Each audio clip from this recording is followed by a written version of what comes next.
నమస్కారం. GVMC commissioner మరియు GVMC veterinary department వాళ్ళకి 38వ వార్డు కంచర వీధి ఫిషింగ్ హార్బర్ ఆపోజిట్ యాసిన్ బాబా దర్గా మరిడమ్మ గుడి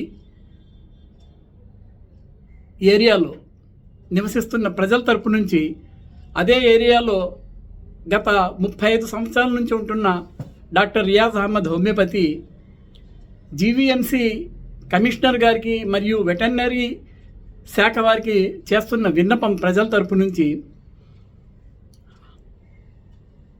అయ్యా గత 2.5 నెలల నుంచి మా ఏరియాలో కుక్కలు అసలు నిద్ర లేకుండా చేసి పడేస్తున్నాయండి జనాల్ని. అలాగే పాదాచారులు చిన్నపిల్లలు కాన్వెంట్కి స్కూళ్ళకి వెళ్తున్నప్పుడు వాళ్ళని ఎంబడి ఇచ్చేయటం, కొంతమందిని కరిచేయటం, కొంతమందిని పరిగెట్టించడం, రాత్రులు డ్యూటీ చేసుకొని ఫిషింగ్ హార్బర్ నుంచి వచ్చేవాళ్ళు పాపం వెళ్ళే వాళ్ళకి వాళ్ళు వెంటబడి వాళ్ళని ఇచ్చేయటం, ఎంతోమంది అలా జారి పడిపోవటం, గాయాలో పాలవటం జరిగింది. ముఖ్యంగా ఆ కుక్కల వల్ల ఆ ఏరియాలో రాత్రులు నిద్ర అనేది కరువైపోయిందండి అందరికీ. అలా గరుస్తున్నాయి.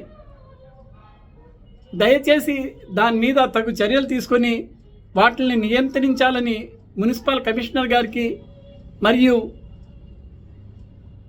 వెటర్నరీ శాఖ వారికి అందరి తరపు నుంచి విజ్ఞప్తి చేస్తున్నానండి.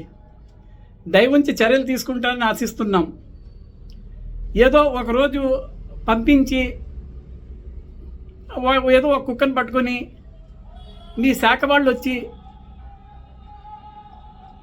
మళ్ళీ ఇవ్వండి మేము పట్టేసుకున్నాం మాకు డబ్బులు ఇవ్వండి అని నుంచోవటం కాదండి.